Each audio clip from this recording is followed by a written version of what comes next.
What is this? He was here all this time? You knew! Why did you more important him? Did you kill him? They said Lagos never slept, but inside a modest compound in Surulere, there was a house where dreams were quietly suffocating. 17-year-old Amaka stood in front of a cracked mirror, holding up a dress she had seen online. She imagined herself wearing it at a party, music loud, lights flashing, people staring.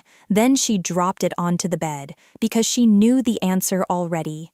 No, that was always her father's answer. Her father, Mr. Okiki, was a strict man, disciplined, hard-working, and painfully stingy. To him, money was not for enjoyment.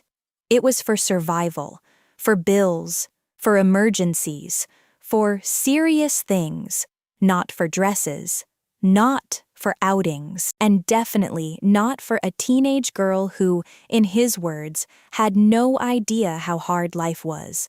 Amaka's mother, Mrs. Okiki, was quieter, softer, but powerless. She spent her days cooking, cleaning, and avoiding conflict. Whenever Amaka complained, her mother would sigh and say, "Your father means well." But to Amaka, it didn't feel that way. It felt like a prison. Her only comfort in that house was her grandfather, Papa Shinedu, her father's father. He was old, gentle, and always smiling, even when his hands trembled from age. One afternoon, as Amaka sat beside him in the courtyard, scrolling through pictures of things she could never have, he noticed the sadness in her eyes. "What troubles you, my child?" he asked softly. She hesitated, then spoke. "I just want to live a little, Papa. I want to go out, buy things, be like other girls, but Daddy won't even let me work." Papa Chinedu nodded slowly. "I understand," he said. The next morning, he called her into his room. "I receive my pension every month," he told her. "It is not much, but it is enough for me. I want you to take it." Amaka blinked in disbelief. "Papa, are you serious?" He smiled. "A young bird must learn to fly. Use it wisely." From that moment, everything changed. Amaka's life transformed. She bought clothes, shoes, accessories. She started going out with friends, posting pictures, laughing more, living the life she had always imagined. At school, people began to notice her. "Amaka, you're glowing these days," her friend Chioma said one afternoon. Amaka smiled proudly. "Just wait," she said. "Next month, I'm getting the latest phone, the most expensive one." Her friends gasped. "No way." "Yes way," Amaka laughed. "I already planned it." That same day, she returned home earlier than usual. The house was quiet. Too quiet. "Mummy?" she called. No answer. "Daddy?" Silence. She walked slowly through the hallway, a strange feeling creeping into her chest. Then she reached her grandfather's door. It was slightly open. "Papa?" she said gently, pushing it open. He was lying on the bed, still, too still. "Papa?" she repeated, stepping closer. Her heart began to race. She touched his arm, cold, her breath caught in her throat.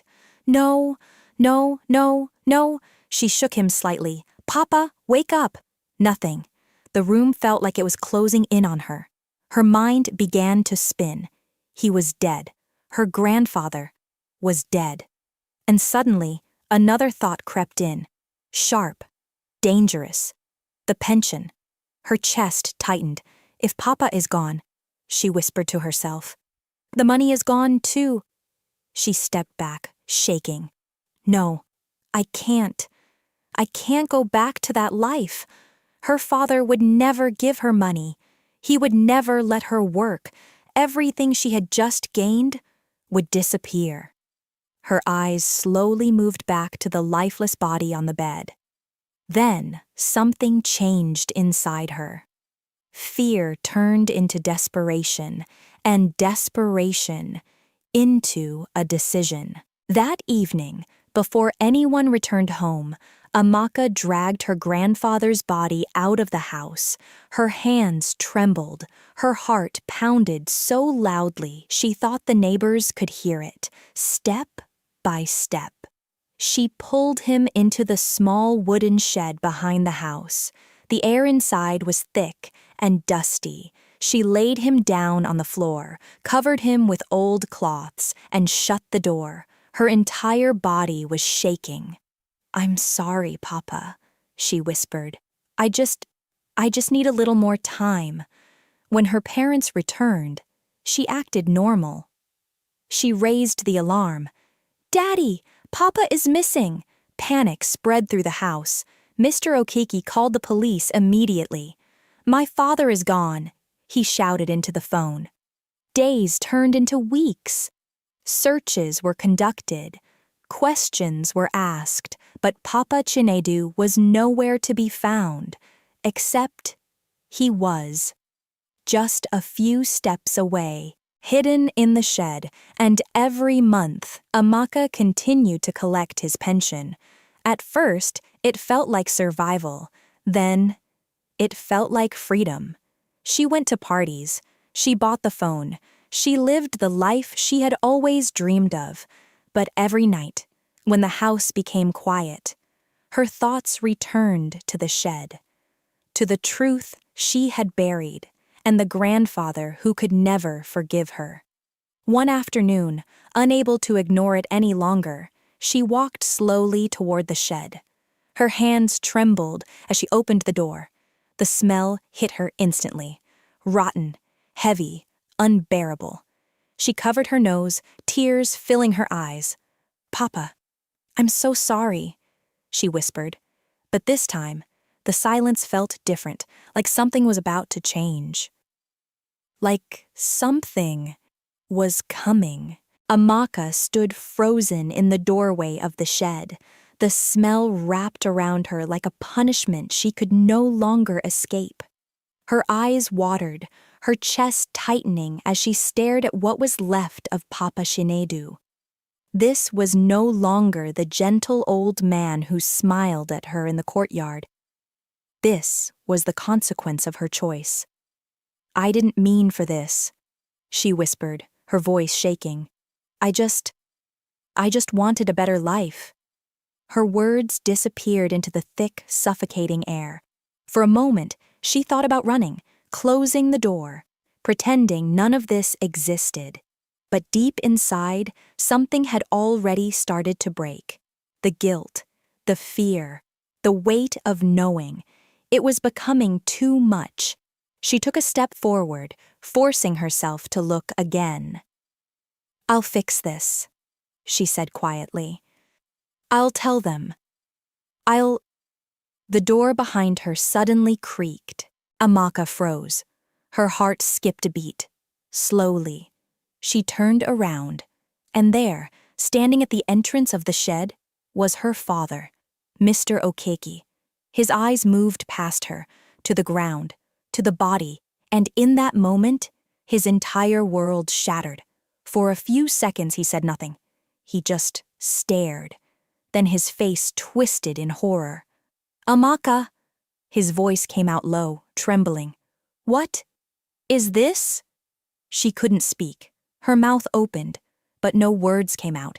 His eyes widened as the truth hit him all at once. "You knew?" he shouted, stepping forward. "You knew where my father was?" Tears streamed down Amaka's face. "Daddy, I can explain." "Explain what?" he roared. "Explain why my father is lying here like this?" "I didn't kill him," she cried. "I swear I didn't. He was already dead when I found him." Mr. Okeki's breathing became heavy. "Then why?" he demanded. "Why would you do something like this?" Amaka shook her head, sobbing. "I was scared. I didn't know what to do. You left him here to rot," he screamed. His voice echoed through the compound. Mrs. Okiki, hearing the noise, rushed outside. "What is happening?" she asked, panicked. But when she reached the shed, she stopped. Her hand flew to her mouth. Oh my God! The truth had finally come out, and there was no hiding anymore. The police were called, this time, not to search, but to take Amaka away. As they placed handcuffs on her wrists, she looked at her father. "I'm sorry," she whispered. But his face had hardened, not just with anger, but with something worse. Disappointment.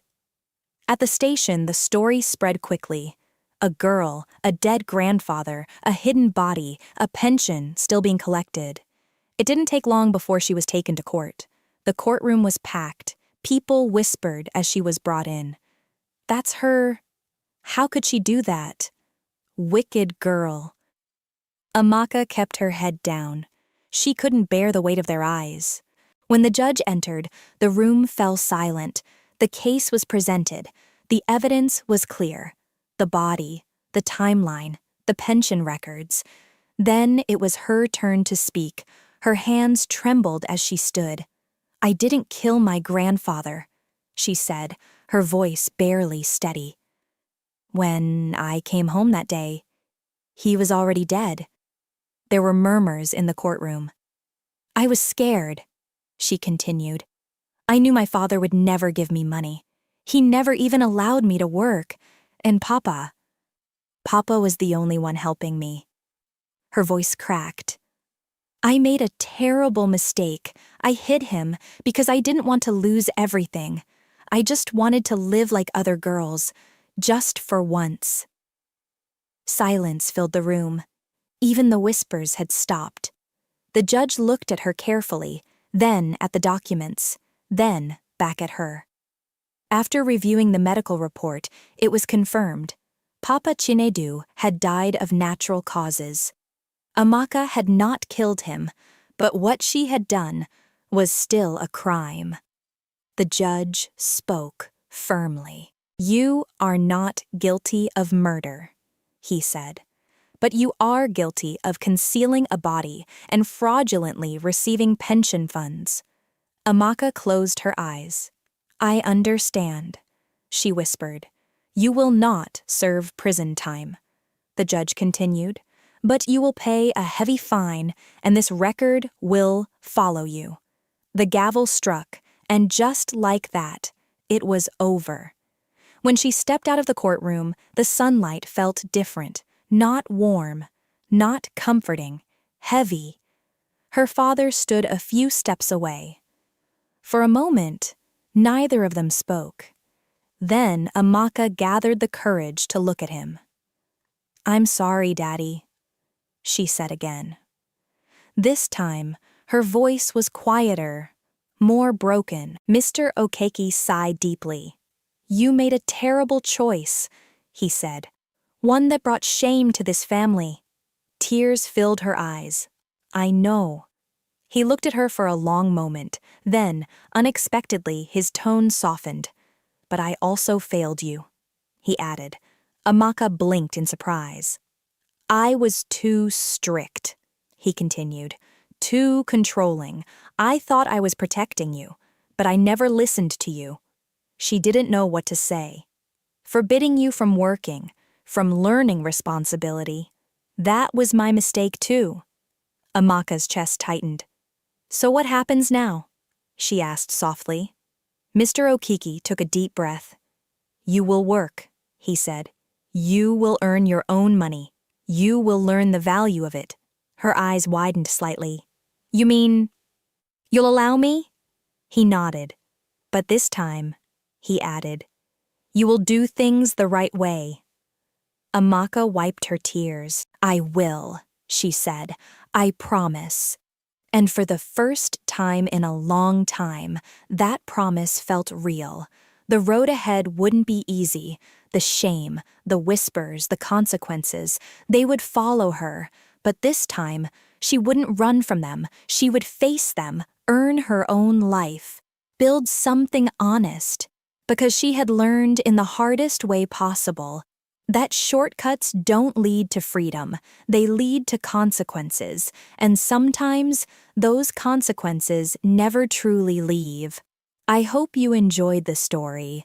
If so, don't forget to like this video and subscribe to the channel for more interesting and exciting tales.